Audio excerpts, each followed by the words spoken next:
Hello and welcome to another edition of the Deal Flow Show. I'm JP Maroney, your host, along with my co-host Paul Nicolini, Regional Director from Harbor City Capital.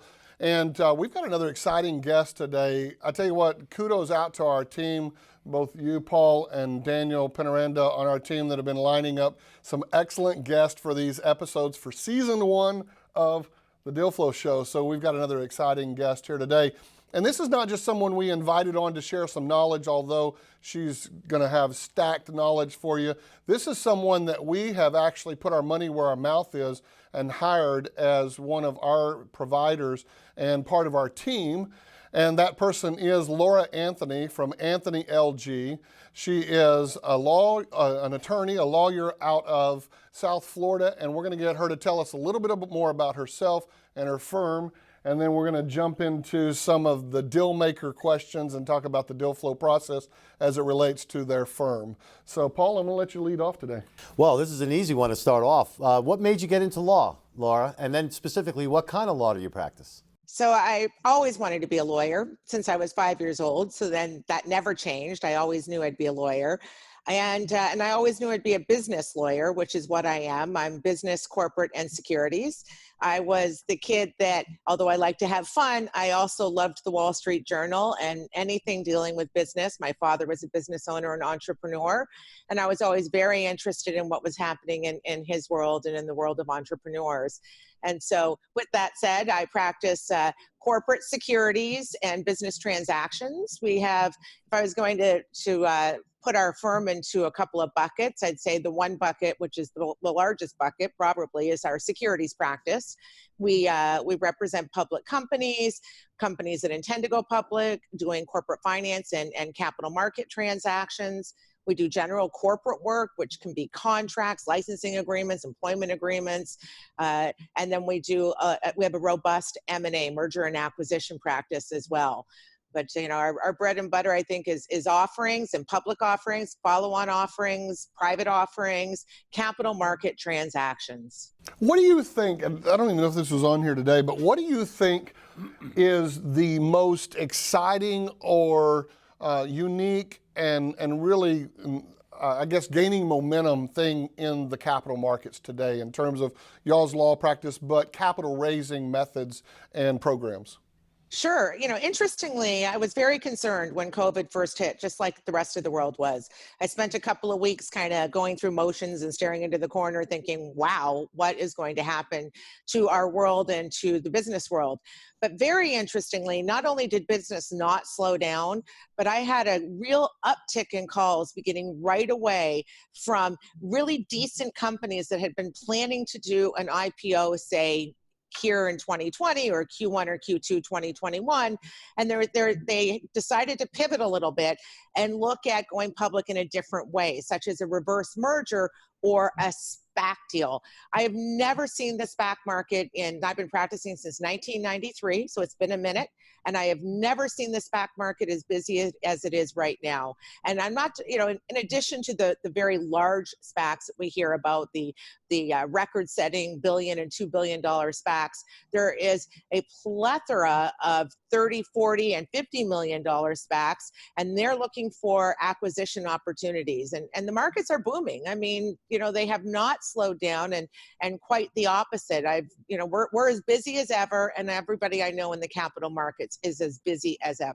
Can you give a little bit of backstory? I know we're both excited about this topic. Well, we got into this topic with John on our conference call with John and Chad the other day from y'all's office.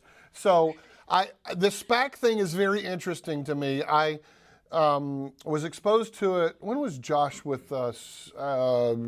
Maybe last fall, late summer last fall. I ended up in a meeting in South Florida with a guy who was doing SPACs and some pretty decent size. I think they went out and this particular one ran out to raise like 270 and ended up raising like 310 million in 10 days in Europe. And he was talking about the appetite among the investment and banking community for the SPACs. I know a lot of people may know a lot about SPACs. I don't know, but I know there's a lot of myths surrounding them. Can you walk us through maybe a little bit of the background of a SPAC and then how you're seeing them best used in today's environment. Sure. So a SPAC, it's SPAC, and it stands for Special Purpose Acquisition Corporation. Okay. And then what happens is you have a sponsor. The sponsor has to come up with 10% of the cash. So when you see a $270 million or $300 million SPAC, you have a sponsor, someone behind it that's quite liquid, right? That's come up with 10% of that money. And sometimes even more. Sometimes the sponsor will put extra into the kitty to help make sure that the SPAC deal is successful. Okay. So what happens is you do an IPO with this blank check company. Its purpose is to find an acquisition. It can be industry specific. You might have somebody, for example, that's very successful in pharma or biotech or aeronautics, or, but it can be that kind of specific where they create a SPAC. They know that they have a lot of contacts in that industry and that they're hoping they can go out and acquire somebody once they've raised all this money. Right? Or it can be completely industry agnostic. You can have somebody, which this happens a lot too, especially with bankers. A lot of bankers create SPACs. When I say bankers, I mean broker dealers, create SPACs with no specific industry or acquisition targets. You would never have an actual target, but no specific industry in mind. And you go out and you raise money, you start to trade on a national exchange. And all the money that you raise, except for that 10% that the sponsor used to cover the cost of going public, sits in an escrow account, okay, until there is an actual acquisition. Now, a SPAC trades, and a lot of people trade on the arbitrage or potential while that SPAC is trading, right, where there's no business in it, and you have a very specific amount of time in order to acquire a business. When you find a business to acquire, all of the shareholders that hold at the time of that you acquire that business, so it may or may not be someone that was in the initial IPO because somebody could have traded out, but all the shareholders that are in it at the time that you're going to make that acquisition have an opportunity to vote on the acquisition. And they can vote for the acquisition and continue to be a shareholder after the acquisition, or they can vote against it and ask to have their money redeemed. And they'll get their money back, right, based on the value of the money that's in escrow at the time that they redeem. And then, if you don't make the acquisition within the time allotted by statute, then also all of the money goes back, the SPAC folds, and it stops trading. So in today's world, there's a lot of M&A opportunity. Pharma is very hot. There's a lot of businesses that now we know that were undercapitalized or had a business model that wasn't ready to sustain an interruption like COVID-19 has caused, and that creates buying opportunities, especially, if you think that you can manage the business better, or, you can maybe, if it's a conglomerate, you can maybe sell off pieces, but there's a lot of opportunity to purchase those business. And for the private business, that's a way to go public, right? In essence, a SPAC transaction is a reverse merger transaction.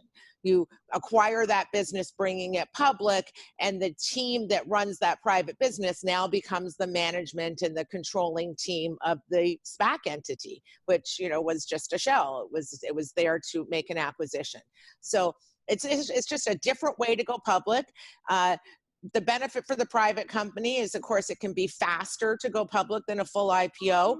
And the other benefit is that there is ostensibly cash in the SPAC. It's raised a lot of money. Now, in reality, a lot of people cash out when the acquisition is made. They actually were there for the arbitrage situation itself. So in reality, there isn't usually as much cash in the SPAC as you would think, but it's still a very great way to go public, and then you're trading on a national exchange.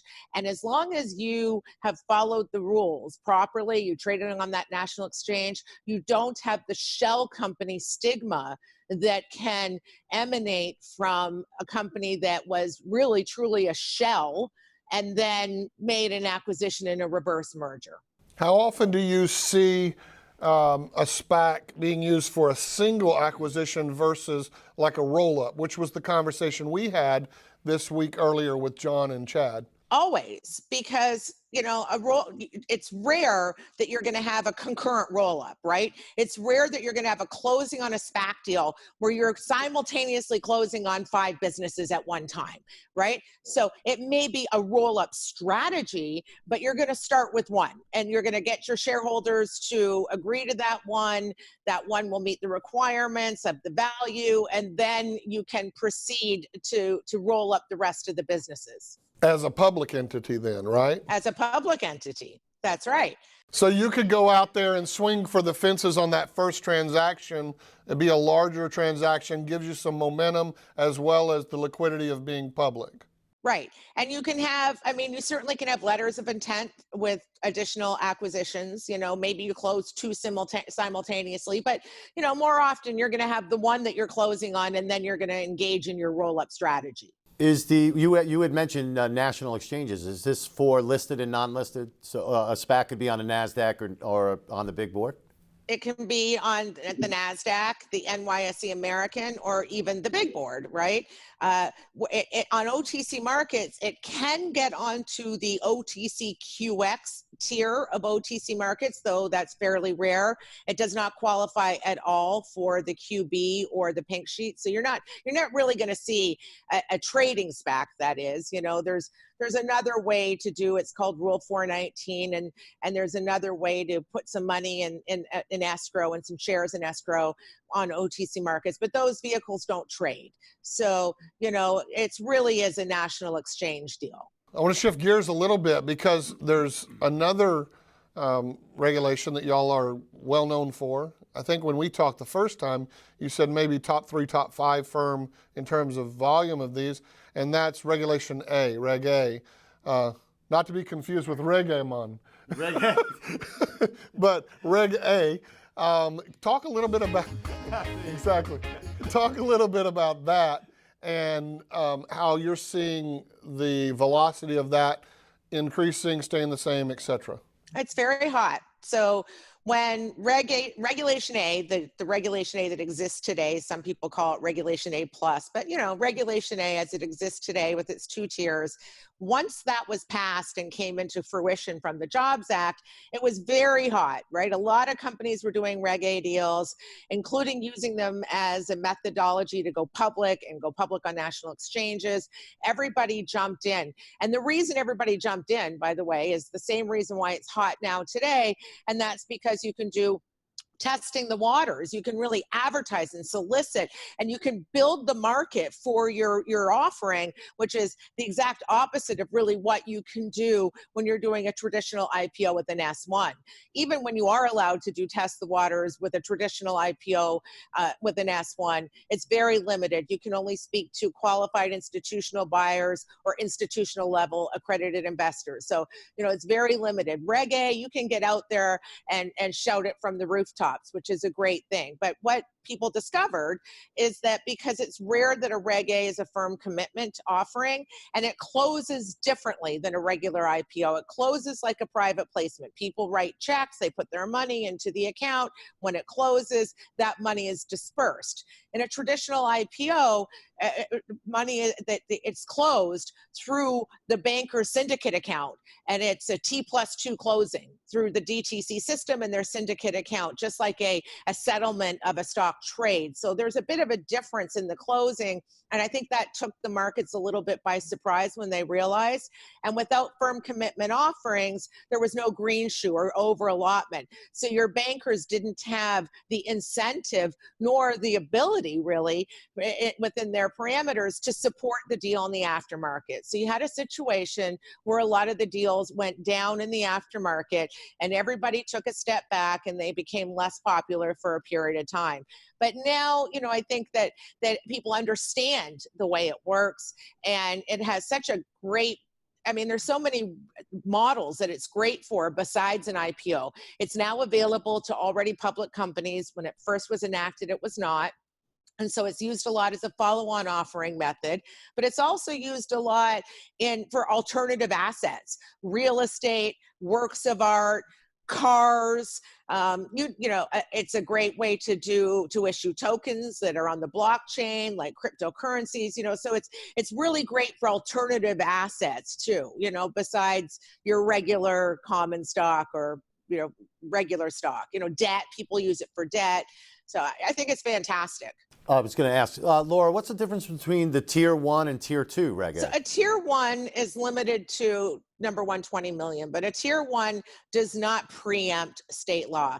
Truthfully, I see very little use in my world for my clients for a tier 1 offering. If you want to sell, and if you're strictly selling in one state, possibly two, then tier 1 may be great for you. But if you want to sell in multiple states, just the blue sky process itself would make it cost prohibitive. You might as well get your audits. And then even though the SEC doesn't require an audit for a tier 1, every state has a different review process. And I find that some states, they'll look at the merits of the offering, and some states will require that you have audited financial statements, or that you put investor limits in, such as sophistication levels or accreditation levels, which kind of takes away the benefit of going through that process with the SEC anyway, right? So, I really don't have a lot of use for tier 1. I'm a tier 2 advocate, and in very, very rare circumstances do I think tier 1 has any use at all.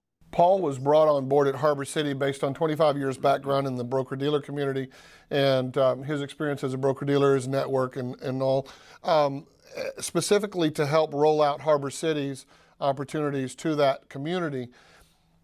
My question is, are you seeing the Reg A being widely accepted within the BD community and or RIA advisor community as offerings, or is this pretty much just a direct-to-consumer, direct-to-investor type of opportunity primarily? It's a good question.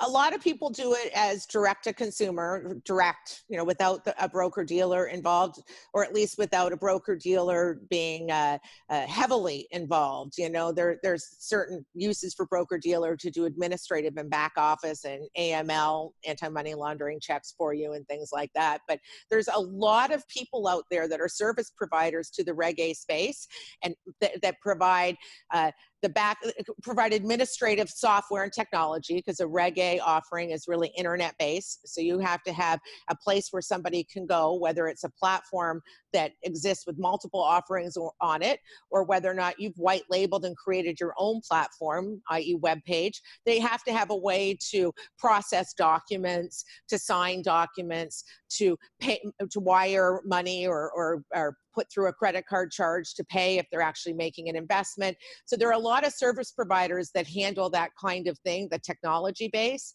There's also a lot of service providers that help you market the deal. So you don't have to have a broker-dealer. But as far as broker-dealers, there are broker-dealers that are very interested in the Reg A space.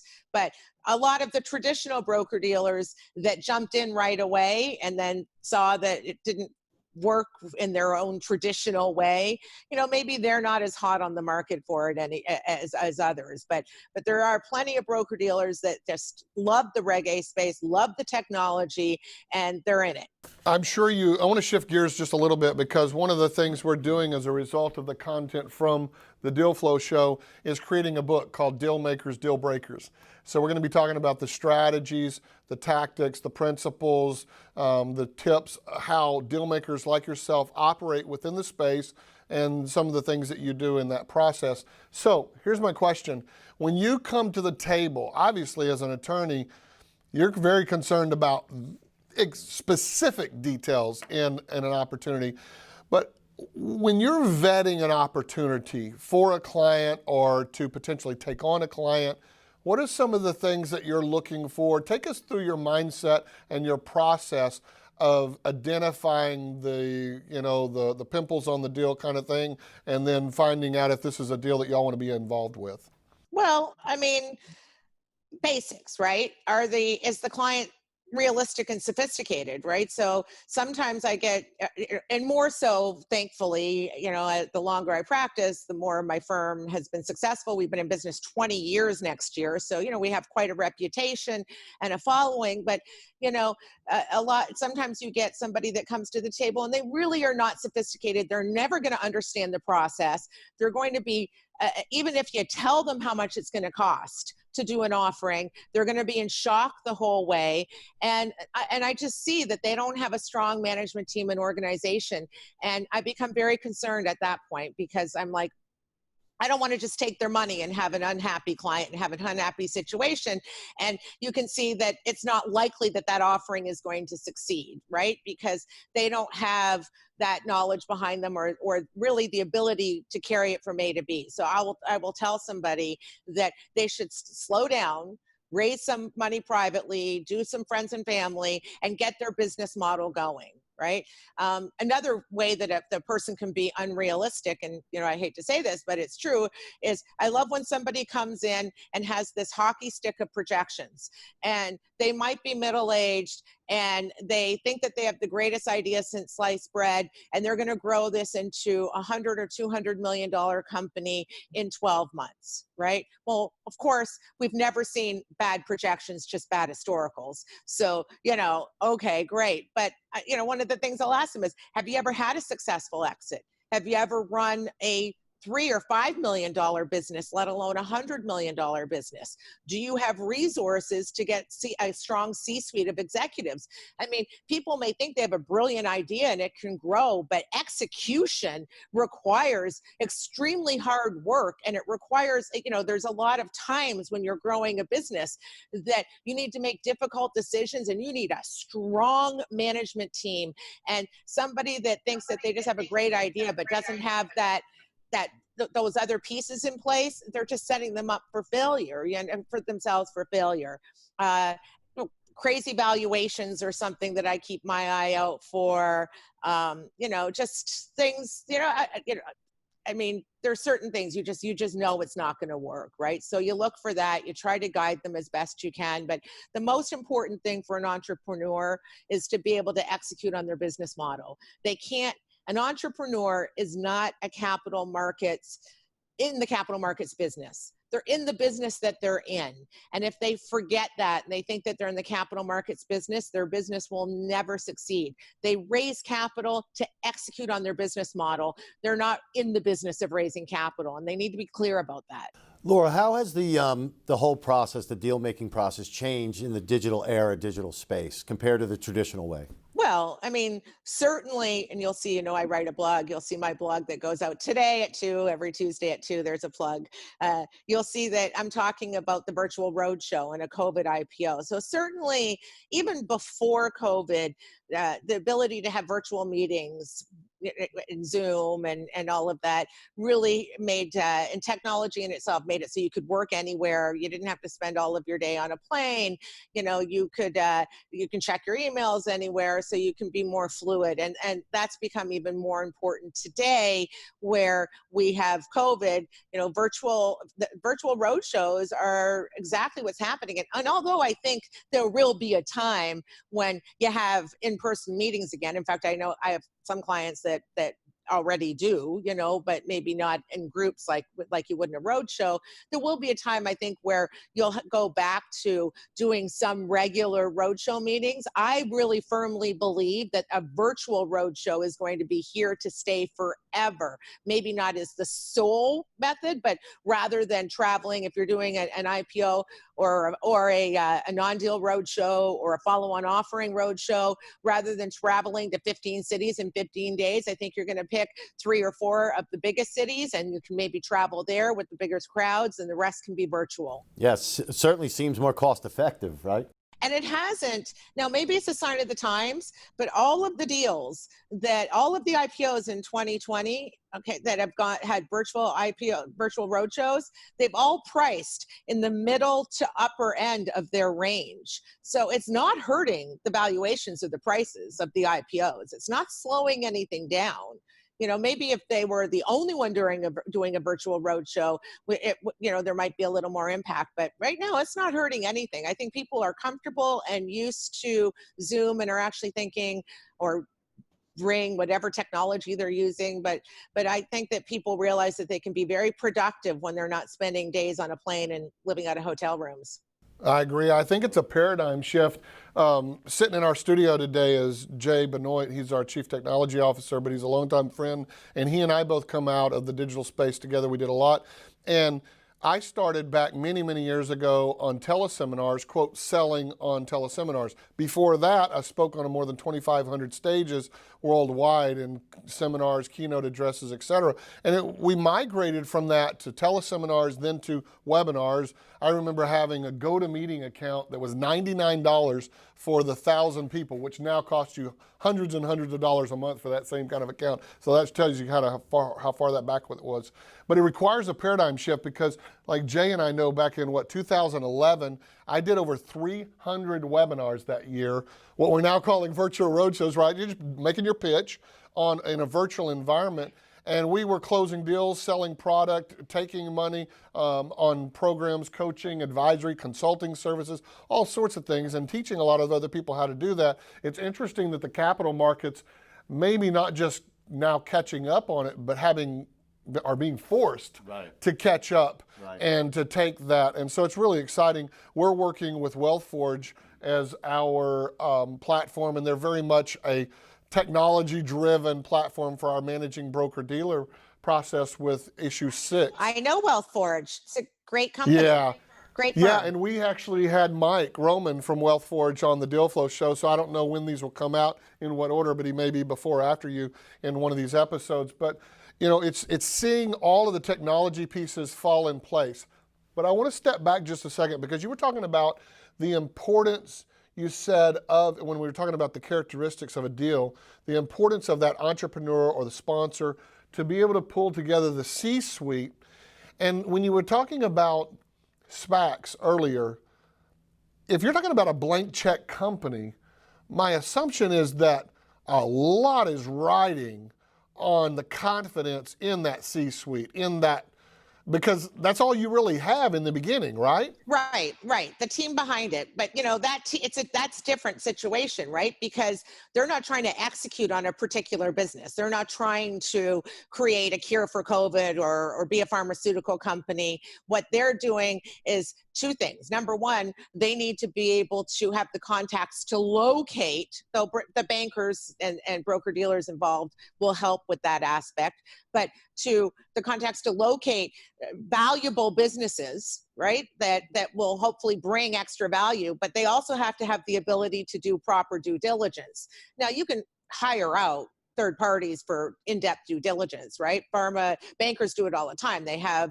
pharmaceutical companies or pharmaceutical people that will do the due diligence on the pharma side of a deal, right? All the bankers don't necessarily understand all of that, but you need to be able to be able to do the due diligence, and you also need to be able to negotiate a decent deal, right? You need to understand valuations, and again, you have advisors to help you, but ultimately, it's not the people that put the Spac together that are going to run the business and make it a successful business, right? They're just trying to get an M&A transaction completed. That's what they're doing.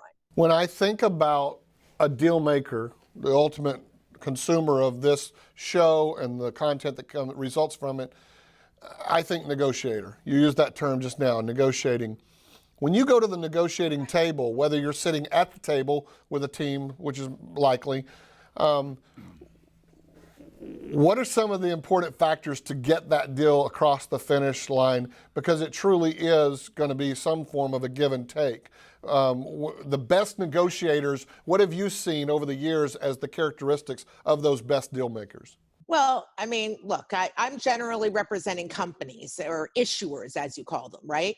So right from the beginning on the issuer side, you're negotiating with your underwriter. And the things that you want to look at with your underwriter is what are their tail periods, meaning how long can they continue to collect a commission based on introductions that they've made after the deal is closed. And I say after the deal is closed, you want to make sure that they only have a tail if they can close a deal, unless they, or say a short tail if they've made an introduction and a deal doesn't close, and then after that investor decides they want to invest. What are their rights of first refusal? So a lot of bankers, that it's very important to them that they have an opportunity to have a right of first refusal for any deal that follows within, say, 12 months. Some will try to ask for more than that, right? So you want maybe carve outs from that right of first refusal. If the CEO brings in a relationship that he's had, or friends and family, or other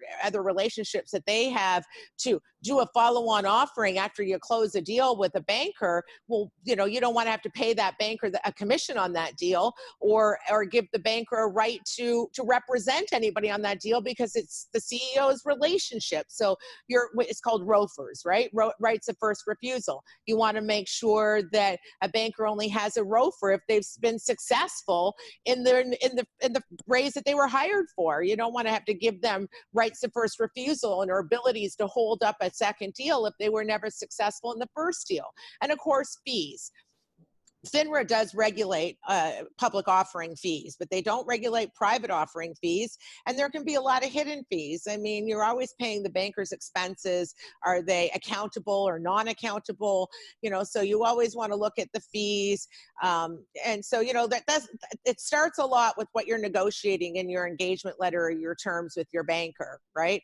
So that's a big part of it. And then valuation, it's a give and take. Like everybody, CEO-itis, right? Everybody thinks their company is worth more, right? But at the end of the day, sometimes a banker is finding that they having trouble placing a deal, and so they're going to try to push down that valuation. So you want to work on, that's always a negotiation, finding a proper valuation and structure of the deal. What are you selling, right? So from a company's perspective, the best thing that they can sell is straight common stock. But from a banker's perspective, they want to sell a unit that has warrants. And how many warrants per share of common stock, right? Is it 50% warrant coverage, 100% warrant coverage, 200% warrant coverage? And what's the strike prices for those warrants? So it's always going to be above the IPO price or follow-on offering price, but how far above, right? Is it a 25% kicker, or is it, I find a lot of times, interestingly, I find that they'll price a deal and the warrant the warrant strike price will be really high. And then the banker ends up going back to the company and saying, look, let's reprice those warrants because I think I can get them people to exercise if they're repriced to a lower price. So that can happen quite often. But, there's a lot of things that, that you're working on and negotiating in a deal. But, you're also a team working together, but it's mainly the relationship with your banker and the structure of the deal itself and valuation. And an M&A transaction, by the way, is completely different. So we have a very robust M&A practice. Our firm has done in the 20 years almost $2 billion in M&A transactions. And so there's a lot that needs to be negotiated in a pure M&A transaction. That's completely different, right, than a banker deal. There may or may not be a banker involved, but who your management is going to be and how you're going to actually run operations and administration. And there's a lot of moving parts in an M&A transaction. We could talk for a couple hours on that alone. So, we probably shouldn't. No, that's good. If you're listening to the show or watching the show, you're listening to The Deal Flow Show. You can get more episodes and also subscribe or follow us for future episodes at thedealflowshow.com. Our guest today is Laura Anthony from Anthony LG. And Paul, let's take it to the next step. Let's go. It sounds like there's a lot of moving parts in the whole process. What do you do if there's a failure in it, and how do you deal with that? Oh, there's kinks in every deal, so, and how you resolve it runs the gamut. You may take a step back and renegotiate. A deal could fall apart. You might redo a deal. I mean, I'm not going to mention the client, but we had a situation recently, and if anybody from that client's listening, they're going to know I'm talking about them or the banker, but we had a situation where it was a CMPO, which is a confidentially marketed overnight public offering. And that's a takedown off of a shelf registration statement. And literally you're negotiating and preparing paperwork when ultimately one of these deals closes. You've prepared all the paperwork and it closes overnight, and the market finds out about it the next morning. And we were all set to close. It was midday Sunday, and we were all set to close Monday morning, and we found out that there was a hiccup, right? It's a regulatory hiccup, and it had to do with one of the investors and something called Regulation M, which is, again, like getting very technical. But we had to restructure the deal literally overnight, and my team and underwriters counsel team worked all through the night. Right, they started at about 8 o'clock at night, and they literally worked throughout the whole night. I had 2 people on my side, they had 2 people on their side, and the deal closed at 8 o'clock the next morning with a big stack of paperwork that had to have been redone overnight. That's great. Can you share something with our audience that otherwise people wouldn't know about you? Otherwise wouldn't know about me. I play a lot of tennis. I sit on the board of directors of the South Florida division of the American Red Cross. I work a lot. I think people do know that about me. Wonderful. Our audience likes to give back. As we wrap it up here on the Deal Flow Show, on behalf of myself and Paul Nicolini, what we would like to do is allow our audience to give back or to be able to connect. What would be the best way for someone to connect with you and your firm? And also, what are the kind of people that you would love to hear from that would help y'all's firm move to the next level, or to be able to do more deals, to reach more people, to be able to serve more people? Yeah, so the best way I would say is email, and that's lanthony@anthonypllc.com, P like Paul, LLC.com. And the kind of people I'd like to hear from are either existing public companies that are looking to make a change in counsel, or operating businesses that are looking to either go public or engage in a capital markets transaction of some sort, or do an M&A deal. So those are the ideal people I would like to hear from. As we wrap things up, one final tip: deal makers going to the deal table. What's one piece of wisdom or advice is just hammered out on the anvil of experience for you, and you go, you know what, this is what you need in your arsenal? What would you say to the person that's just about to go back to, or maybe the first time, to the deal table? Okay, that's a good question. I would say be prepared when you go to the table. Be prepared. Know your numbers. Know your burn rates. If you're a company or an entrepreneur, know your burn rates. Know your projections. Know what you can accomplish realistically. Know your valuation. Know what valuations you've raised money at in the past, and be very prepared.